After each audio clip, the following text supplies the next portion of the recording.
नमस्ते, बहुत स्वागत आप सभी का। न्यूज़ 18 का डिजिटल प्लेटफॉर्म देख रहे हैं आप। मैं हूं आपके साथ पूजा सचदेवा। ईरान और अमेरिका के बीच क्या सिचुएशन बनी हुई है आप जानते ही हैं। लगातार अमेरिका की तरफ से चेतावनी दी जा रही है और यहां तक कि जो युद्धपोत हैं वो भी ईरान के पास तैनात कर दिए गए हैं। यानी कि कुल मिलाकर बार बार वॉर की सिचुएशन बनती नजर आ रही है, वार्निंग्स दी जा रही है। लेकिन इस बीच बताया जा रहा है कि चीन और ईरान के बीच एक डील हुई है और ये सुपर सीक्रेट डील है। मेरे साथ मेरे सहयोगी ललित इस वक्त हैं। वो बहुत आसान भाषा में बहुत आराम से आपको समझाएंगे कि इस डील के मायने क्या है, कैसे ये डील हुई है, प्रेजेंट सिचुएशन क्या है और इस डील के बाद इन फ्यूचर सिचुएशन कैसी बन सकती है। सबसे पहले ललित जी, एक सवाल ये मन में आता है कि CM-302 ये एक एंटीशिप मिसाइल जिसे कहा जा रहा है कि बहुत ताकतवर सुपरसोनिक मिसाइल है और इसकी डील चीन और ईरान के बीच हुई है ऐसे समय पर जब अमेरिका ने ईरान के पास युद्धपोतों की तैनाती कर दी है। ये टाइमिंग कितनी इंपॉर्टेंट है और क्या लगता है इस डील से? ये टाइमिंग बहुत इंपॉर्टेंट है और सबसे बड़ी बात है जो आपने कहा ना कि सीक्रेट डील, अब अगर अतिशयोक्ति पे ना जाए तो इसकी एक हेडलाइन का मैं जिक्र करूंगा, अमेरिका के युद्ध पोतों का बनेगा चूरन। अब थोड़ा सा पीछे और चलते हैं पूजा जी की, खामनेई साहब सबके सामने कभी कुछ नहीं बोलते।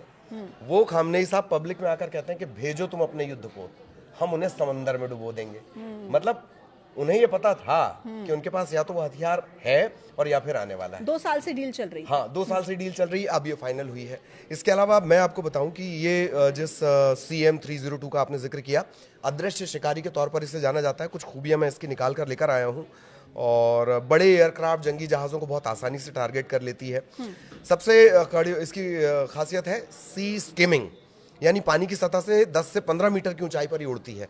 इसका फायदा क्या होता है? इसका फायदा होता है कि रडार को ये कंफ्यूज कर देती है जी। तो अगर आपके पास कोई रडार है भी तो उसे ये कंफ्यूज कर सकती है। रफ्तार, आवाज की रफ्तार से 3 गुना ज्यादा तेज, मैच 3 इसका नाम है। और जो डिफेंस सिस्टम है उसे समझने का दरअसल मौका नहीं मिलता। अगर आपने इंटरसेप्ट कर भी लिया, 10 से 12 मीटर ऊपर उड़ रही है, अगर आपने इंटरसेप्ट कर भी लिया तो आपको टाइम नहीं मिलेगा उसे क्या बोलते हैं कि रोकने के लिए, मारने के लिए, डिस्ट्रॉय करने के लिए।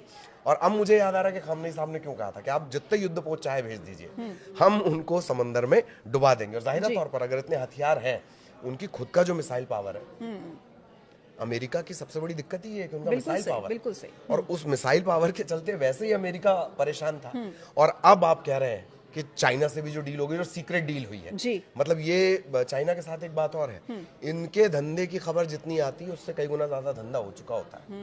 तो पावर तो निश्चित तौर पर इसने ईरान को दी अच्छा, है। अमेरिका की का क्योंकि अभी आपने जिक्र किया, अमेरिका की सेना कितनी ताकतवर है पूरी दुनिया में सबको पता है और उसी के दम पर बार बार हम देखते हैं कि धमकियां भी दी जाती हैं। हालांकि इस बात पे मैं बाद में आऊंगी कि धमकी दी जाती है, कुछ किया क्यों नहीं जाता, इस बात पर भी मैं बाद में आऊंगी। लेकिन उससे पहले सवाल ये है कि अब धमकी दी जा रही है, लेकिन इधर जैसा आपने जो हेडलाइन पढ़ी कि अमेरिका के युद्ध पोतों का भी चूरन बन सकता है इस मिसाइल से। तो ये जो मिसाइल है, ये इस समय पर आपको लगता है कि क्या वाकई इस सिचुएशन के लिए ये डील हो रही है?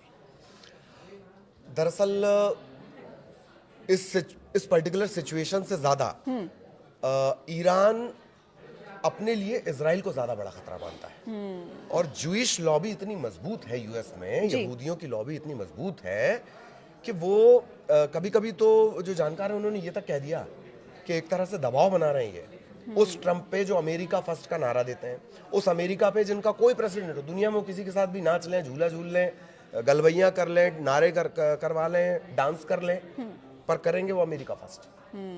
उस अमेरिका को क्या जूइश लॉबी चला रही है? इतना दबाव। तो ईरान की सबसे बड़ी अमेरिका का प्रॉक्सी कहा जाता है मिडिल ईस्ट में इजराइल को, जी। ताकि जो अरब कंट्रीज हैं उन पर एक तरह से दबाव बना रहे। जानकार ऐसा कहते हैं। तो ईरान न सिर्फ शॉर्ट टर्म के लिए बल्कि बहुत लॉन्ग टर्म को इसे लेकर सोच रहा है। अच्छा, क्योंकि आपने इजराइल का जिक्र किया, क्योंकि मैं भी ये पढ़ रही थी कि ये डील 2 साल से चल रही थी, बातचीत हो रही थी, बन नहीं पा रही थी बात। लेकिन अभी जो बीते 12 दिनों से जो हम इस संघर्ष की स्थिति इजराइल और ईरान के बीच भी देख रहे हैं 10-12 दिनों से, उसके बाद बताया जा रहा है कि इस डील में बहुत तेजी आएगी। हाँ, उसकी वजह यह है कि जैसे जैसे अमेरिका अपने एयरफोर्स का, नेवल का और अपनी जो अलग अलग फोर्सेस हैं, जैसे जैसे उनका डिप्लॉयमेंट इधर से उधर कर रहा है, उसके बाद जाहिर तौर पर इस डील में तेजी आई होगी। एक बात और भी है, युद्ध नहीं होंगे तो हथियार कौन बेचेगा? समझिए आप बात को। चाइना भी तो चाहता वही है रशिया भी चाहता तो वही है, और अमेरिका जो शांति का मसीहा बनता है, शांति के मसीहा ही हथियार का धंधा करते हैं। चाइना भी उन्हीं में से एक है, वो भी ऐसे किसी मौके की फिराक में था जी। जैसे भारत ने नहीं किया तो पाकिस्तान को बेचे थे, भले ही उनके हथियार चल नहीं पाए क्योंकि चाइना का फ्रंट युद्ध का कोई एक्सपीरियंस नहीं है हमारे अलावा, भारत के अलावा, तो वो भी मौके की ताक में था। और जब अमेरिका की तरफ से इस तरह से मनोवैज्ञानिक प्रेशर क्रिएट किया गया, हाँ। तो खामेनेई दरअसल कोई भी एक मामूली से मामूली चूक नहीं करना चाहते। मैं आपको खामेनेई का सिस्टम बताऊं कि उनके पास ABCDE तक के प्लान हैं।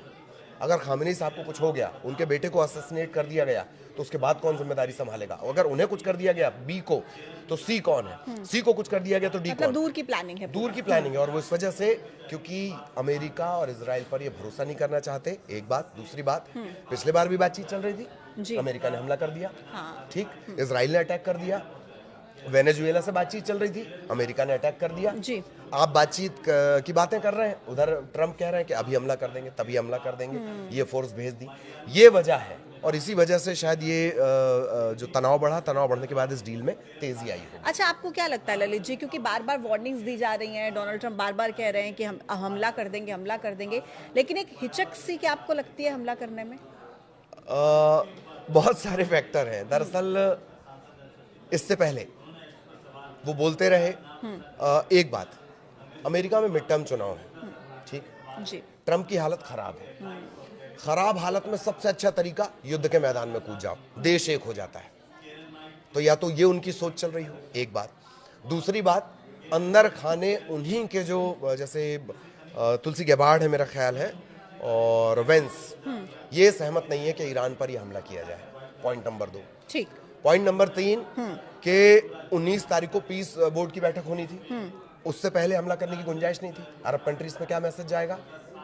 नंबर 4, रमजान चल रहा है, भले ही अरब कंट्रीज में दोस्त हो आपके, वो आपके साझेदार हो, लेकिन रमजान के महीने में हमला करने का रिस्क अमेरिका उठाए तो इसके बड़े गलत मैसेजेस जाएंगे। अंदर खाने अमेरिका में ही जो ट्रम्प है वो खुद के फैसलों से दरअसल घिरे हुए हैं, यही हिचक की वजह। और एक बात आप ये मान कर चलिए, सुपर पावर का एक युद्धपोत धड़ाम से डुबा दिया जाए, ये जंग हार जीत की नहीं है ना, क्या घनघोर बेइज्जती होगी। सुपर पावर आप कह रहे हैं, उसने एक इजराइल को तान दिया, धड़ाम कर दिया, और एक आपके उसने युद्धपोत को मिटा दिया। वो ठीक है, आप युद्ध जीत जाएंगे, पर सवाल यह सांकेतिक तौर पर तो सुपर पावर पूरी दुनिया के सामने बेइज्जती हो गई, थू हो जाएगी उनकी, अगर ऐसा हो गया तो।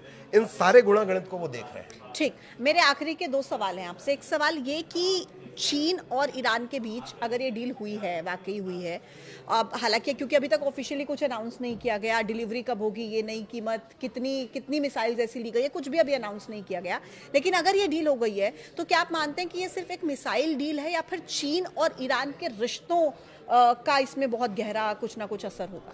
इनके संबंध है। सवाल सिर्फ ये आता है कि अगर दुनिया वर्ल्ड वॉर की तरफ चली गई, या दुनिया वॉर की तरफ, मिडिल ईस्ट वॉर की तरफ चला गया, ईरान अमेरिका में जंग हो गई, तो चीन, सवाल सिर्फ इतना बच जाता है कि खुलकर मदद करेगा या पीछे से मदद करेगा। बिल्कुल। चीन मदद तो कर रहा है।